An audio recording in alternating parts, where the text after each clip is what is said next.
Estamos con Alejandro Arcuri, militante carcelario, que está con nosotros. ¿Cómo estás, Alejandro? Bienvenido. Buenas tardes, muchas gracias por la invitación. No, al contrario. ¿Qué significa ser un militante carcelario? ¿Qué es lo que vos haces?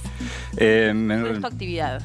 Sí, por lo pronto es tomar contacto con la realidad carcelaria y a partir de ahí, bueno, tratar de incentivar políticas que puedan cambiar un poco la situación en la que se está viviendo hoy en día en las cárceles, al menos en mi caso de la provincia de Buenos Aires. De la provincia de Buenos Aires. ¿Y digamos, qué situaciones no están garantizadas hoy por hoy para los convictos? Mira, desde el vamos, todas las cárceles de la provincia de Buenos Aires violan el artículo 19 del artículo 18 de la Constitución, ¿no? Que dice que todas las cárceles deben ser seguras y limpias. En este momento nosotros estamos sufriendo una superpoblación de casi el 120%. Claro.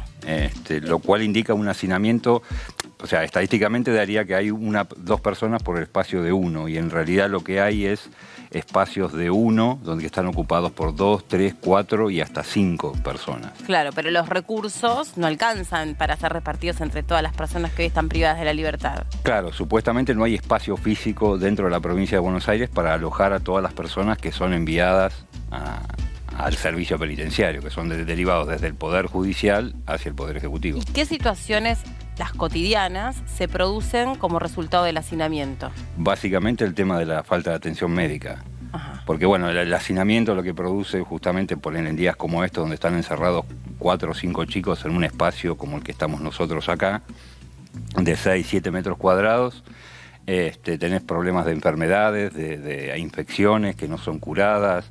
Tenés chicos que tienen, o sea, personas como cualquiera que son diabéticos, que no tienen tratamiento, personas que por ahí tienen una apendicitis y se terminan muriendo de peritonitis porque no tienen atención médica, porque les duele el estómago y solamente le dan una buscapina, ponele, porque les duele el estómago y en realidad lo que tienen es una peritonitis. Claro, les está pasando otra cosa y no les dan la atención debida. Y los únicos que atienden a otros presos son otros presos que ejercen la medicina dentro del penal, dándole algún calmante o algo. Y en términos generales, este fenómeno de la sobrepoblación carcelaria se da ¿hace cuánto tiempo y por qué? Mirá, desde hace mucho hubo un fallo que se llamó el fallo Berbisky, que obligó a la Corte Suprema de la Justicia de la provincia de Corte Suprema de Justicia de la provincia de Buenos Aires a deshabitar las cárceles, a revisar todas las causas. Porque justamente muchas veces hay presos que están encausados que no deberían, según la Constitución, o sea, todos somos inocentes hasta que se demuestre lo contrario. Entonces, si vos estás encausado, teóricamente no tendrías que tener una prisión preventiva, pero se dictan tantas prisiones preventivas que hay poco más o menos el 40% de la población carcelaria son encausados. O sea, quiere decir que no tienen sentencia firme. Por lo tanto, hay que revisar todas esas causas para ver cuáles personas pueden transitar la causa en libertad y no estando encarcelados, superpoblando la cárcel. A su vez, por otra parte, ¿no? Cuando te toca en un proceso ser víctima, vos decís, ayer por ejemplo lo contábamos, ¿no? Respecto de una persona que había salido, un caso, agarro uno al azar, totalmente borracho, y mató a 2 chicas en una actitud absolutamente temeraria. Esa persona, por circunstancias X, que obviamente está ajustada a derecho, el juez, interpreta que no tiene que estar cursando una prisión preventiva, sino que tiene que esperar un proceso en libertad. Cuando vos sos víctima decís, ¿pero cómo? Si este tipo mató a 2 personas. Cuando vos estás del otro lado decís, sí, pero si este tipo entra, perdón, yo me expreso así para hacerlo coloquiales, si esta persona entra en este momento a una prisión de manera preventiva, está sobrepoblando una cárcel. Sí, ¿no? Lo que pasa que es complejo. Claro, eso por un lado es discutible. Por otro lado tenemos la norma que dice que si la persona tiene que transitar esa causa en libertad, lo dice la justicia, más allá de que nos guste o no nos guste, que lo podemos discutir. Exacto. Pero el tema muchas veces no es por qué la cárcel, sino para qué. ¿Para qué la cárcel? Esa pregunta ahí me está interesa. el punto, me parece. O sea, ¿para qué debiera, vamos a reformularlo, ¿para qué debiera existir o fue pensada la cárcel en nuestro país y para qué termina existiendo? ¿Qué termina pasando con un sujeto dentro de la cárcel? Mira, nosotros venimos de un sistema punitivista que viene incluso de la época de la Edad Media, donde se había naturalizado la tortura. O sea, nosotros tenemos un código penal que, como el nombre lo indica, es una pena, ¿sí? O sea, es un sufrimiento, es algo que vos le imprimís a una persona durante determinado tiempo. O sea, la justicia más o menos funciona como si el juez agarrase el Código Penal, como si fuese un tarifario, y dice, bueno, por tal macana que vos te mandaste tanto, tal otra tanto, te agregan un IVA por el agravante, sí. Entonces te da como resultado 14 años, 8 meses y 23 días de prisión. Sí. Donde vos teóricamente lo que tenés que tener es estar privado de tu libertad, no de todos tus derechos. Sí, por supuesto. Entonces, el problema es que se cree que a esa persona se la mete como si fuese dentro de un lavarropa donde vos ponés la programación de 14 años, 8 meses, 23 días y la persona sale impecable como debía de haber entrado o como debía haber estado antes de entrar. ¿Vos crees que alguien piensa que la persona sale que la cárcel sirve para que salga impecable? Bueno, es que en teoría está tendida, o sea, se cree que es para eso, o sea, por eso se determinan los años, por eso se dice, bueno, esta persona por lo que hizo le corresponde tanto, pero ¿por qué le corresponde tanto y para qué? O sea, ¿qué va a hacer durante todo ese tiempo esa persona dentro de la cárcel? Claro, ¿cómo van a ser esos 14 años, supongamos, de ese sujeto que robó a mano armada qué sé yo, una casa? Ponele, se le escapa un tiro, lo hirió, se salvó el tipo, pero bueno, tentativa de homicidio. Pero salió a robar con un arma y la usó. Y le corresponde 14 años. ¿Qué pasa con un sujeto 14 años adentro de una cárcel en la provincia de Buenos Aires? Bueno, está sometido a torturas sistemáticas, tanto físicas como psicológicas. No se cumplen las leyes básicas, como por ejemplo la ley de educación. Hay una ley de educación nacional, que hay un apartado que es el 12, que habla específicamente de la educación adentro de las cárceles. Bueno, lo que te nombraba, el sistema sanitario. O sea, hay una gran falta del Estado dentro del Estado. O sea, ese tipo sale peor. No, no es que sale peor, ese es todo un mito. Porque, ¿eso es un mito? Sí, sí, a sí. ver, realmente, ¿por qué? Realmente hay muchos chicos que cuando ingresan a la cárcel entran en contacto con un montón de otras cosas que tienen que ver con la educación, con el progreso. O sea, hay muchos chicos que cuando están ahí adentro quieren aprender, quieren estudiar. Claro, el problema es ese, que no hay cupos de estudio. Solamente el 10 o el 15% de la población carcelaria accede a la educación, cuando deberían hacer todos. Hay una ley específica que dice que el juez lo tiene que mandar a estudiar. ¿Entendés? ¿Se puede resocializar un sujeto que estuvo 14 años privado de su libertad? Sí, sin ninguna duda, sin ninguna duda. ¿Pero la sociedad le hace un espacio a ese sujeto? Bueno, es difícil porque primero también el Estado, que es el que los descuida. Nosotros partimos de esta base. Hay muchos chicos que están, primero que todas las cárceles están llenas de pobres solamente. Digamos, los negros, los marrones, las personas más indigentes, lo más bajo de nuestra sociedad, esos son los que terminan en lo que se conocen como pabellones de población, que son esos pabellones donde es como un pasillo con distintas celdas que puede haber en el espacio de 30, pabellones de 30 hasta 90, 100 personas. Sí. Esos chicos que ingresaron a esa situación carcelaria ya vienen descuidados del Estado de anteriormente.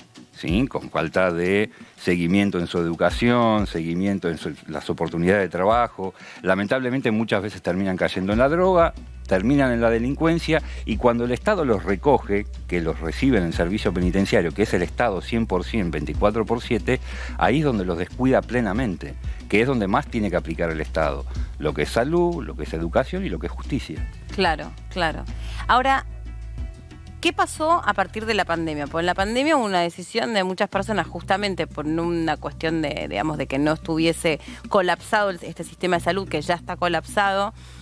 Se les dio algún beneficio para que vuelvan o tengan prisión domiciliaria, y a los otros les permitieron tener teléfono celular, que es un poco el link de lo que hablábamos recién, sí. y quería charlar especialmente con vos. Pero hago un pequeño paréntesis primero. ¿Vos sos militante carcelario porque estuviste privado de tu libertad? Yo estuve privado de mi libertad hace mucho por un tema de drogas. Me engancharon con porro en una entrada a un recital y tuve una causa. Estuve preso en Santa Fe en una alcaldía. O sea, conozco más o menos lo que es estar en cana. Está bien. Perdón, que te lo preguntaba, no sabía, sí. Pero quería saber, porque siempre, viste, eso cambia un poco el punto de vista. Pero digamos, lejos está de estar sometida a un... No estuviste involucrado en un hecho delictivo, o estuviste, no sé, 8 años en cana. No. Bueno, por suerte. Dicho esta aclaración, ¿está bien que los presos tengan teléfono celular? Sí, mira, te digo por qué. Dale. O sea, primero aclarar esto. El tema del uso de celulares se incorporó a través de la pandemia. Hay un protocolo. La provincia de Buenos Aires emitió un protocolo sujeto a lo que fue el decreto de la pandemia, ¿sí? Del ASPO. Cuando se cayó ese decreto... Me había olvidado de esa palabra. Bueno, cuando se cayó ese decreto, teóricamente se debió haber caído el el protocolo para el uso de celulares, lo cual no se estaría, digamos, cumpliendo porque evidentemente provocaría un caos enorme en el sistema carcelario si pretendemos sacarle los celulares a los presos hoy en día. Lo que sirvió no solamente para el tema de la comunicación con la familia, que eso es muy importante, gente que tiene contacto periódico por videollamada, por llamada, cosa que antes por ahí no lo tenía, y a su vez por el tema de la capacitación y el estudio. O sea, muchos chicos han aprovechado el uso de celulares para poder estudiar, para poder informarse, para poder capacitarse. A mí eso me encanta, pero también muchos lo aprovecharon, por ejemplo, también para hacer TikTok, seguir, o lo que hizo este chico con los videos. No, también, y otros para seguir choreando. Sí, lo que pasa, por ejemplo, con lo mismo que se hablaba la vez pasada del caso de Rosario, ¿viste? Eso es lo que te quería decir, porque ahora después lo vamos a hablar también. Claro, pero en un sistema donde está todo tan controlado, donde son pocos y se conocen todos, es muy difícil no saber quién se dedica a qué y todo eso. Vos podés aplicarle una sanción a una persona que utiliza, poner el celular para hacer un TikTok o para decir, acá estábamos los pibes, que es una pavada. O para seguir acosando a las víctimas. O por ponerle.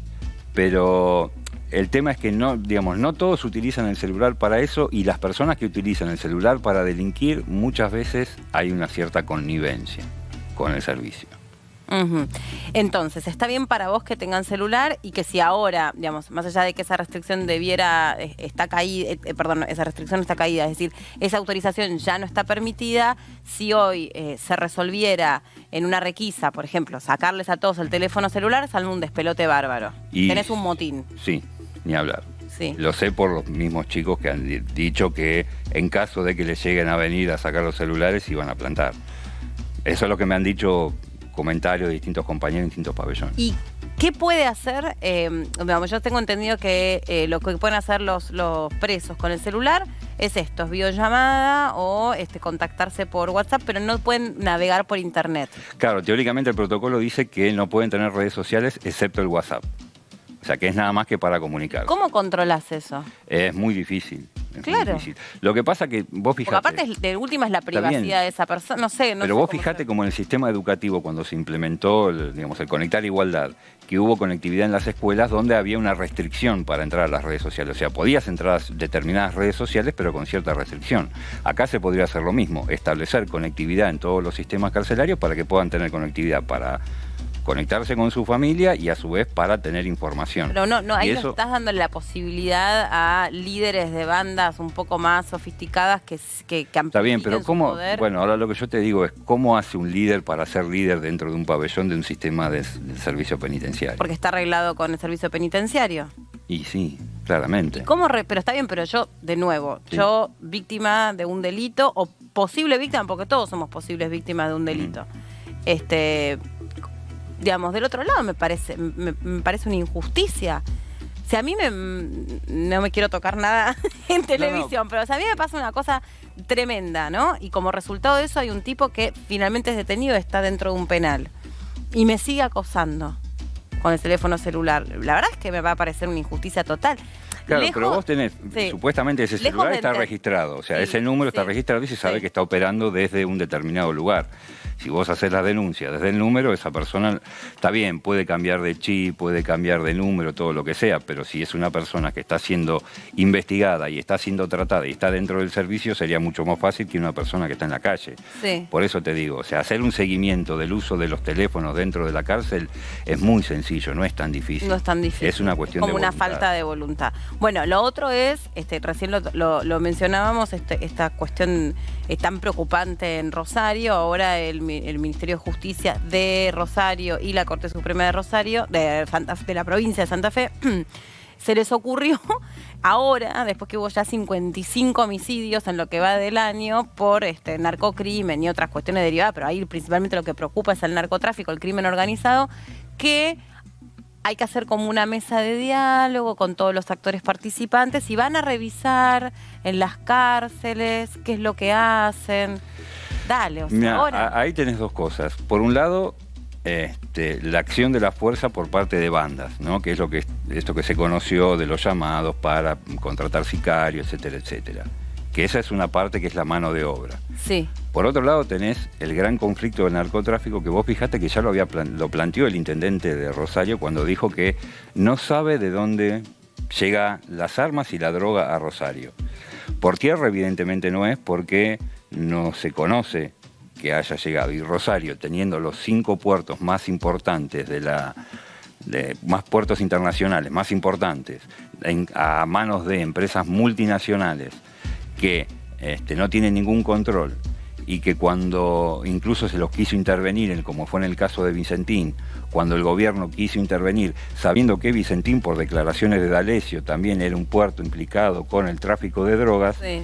O sea, es muy evidente que no hay voluntad de... No hay voluntad política, ¿no? Claro, de poner en el ojo en esos lugares que justamente tienen que ver con el tráfico internacional, donde justamente, como dice el intendente, llega un montón de armas, un montón de drogas, y por tierra no entran, o sea, por la ruta 9 no vienen. Y por globo aerostático tampoco. Y teniendo los puertos ahí, sí. Teniendo el antecedente de que el gobierno quiso intervenir y de repente de un día para el otro se echó para atrás diciendo no, está bien, lo dejamos todo así como está, sí. Bueno, tiene 4 patas, ladra, mueve la cola. Sí, te quiero mostrar ahora esta cárcel que es una nueva mega cárcel que se creó en El Salvador. No sé si viste la noticia que salió. Bueno, es una mega cárcel de Latinoamérica, la más segura de la región. Fue diseñada en un lugar a donde, no sé, por ejemplo, colocar... Mira, ahí estamos viendo unas imágenes y espérate que agarro la tablet para leerte algunas cosas de particularidades de esta cárcel para que vos mientras la vayas viendo... Esto fue construido particularmente para bueno, después de un proceso muy delicado que puso en jaque la democracia del país. Entonces ahí particularmente lo que hay son pandilleros. Son 166 hectáreas. Hay 8 pabellones dentro de un perímetro rodeado por un muro de concreto de 11 metros de altura, 2 kilómetros de alambrados electrificados. Tiene personal de seguridad y administrativo que van pasando como, digamos, en acceso. Parece de película, ¿no? Como la de Prison Break. Sí, lo que pasa es que el tamaño no te garantiza tampoco la efectividad. Mirá cómo los tienen. Claro. Qué impresionante estas imágenes, parecen propias del nazismo. Pagan por la comida, es verdad lo que me dice Cristiano, nuestro productor. Hay como un bar, como un restaurante dentro de la cárcel donde las familias les depositan como una especie de mercado pago a los presos. Entonces, obviamente todo con sobreprecio, las bebidas están $10 cuando nunca... Acá también hay proveedurías dentro de los penales, que muchas veces... que si sos pobre, fuiste. Claro. Sí, eso desde el vamos, para lo que sea. Eso es lo que dijiste vos, desde el vamos para cualquier cosa. Si sos pobre, fuiste. O sea, si te querés comprar un atado de puchos hoy en la cárcel, ¿cómo haces? Tenés que pedirle a alguien a tu familia que te lo lleve. ¿Cómo que te deposite plata. También tenés los casos de distintos pabellones de dudosas religiones, donde también le ofrecen al interno cierta seguridad a cambio de que la familia vaya a la iglesia o que, digamos, curta el rezo ese, o sea, la religión esa. Y te quiero preguntar otra cosa, que de nuevo no sé si es un mito o es una realidad. La verdad que muy pocas veces estuve en contacto con este mundo, más que nada, de conocerlos a ustedes, de hacer entrevistas, pero nunca estuve en un penal haciendo una nota. ¿Es verdad que aún, por ejemplo, a los rugbyers, por ser chetos, entre comillas, la van a pasar peor o van a tener que pagarle a otros que los proteja? Esta cosa que medio como el lenguaje más de las series. Uno conoce más, viste, primero, por tumberos, por todo esto. Por eso, tumberos, marginal, todo eso, bueno, nada que ver. Nada que ver. Arranquemos desde ahí.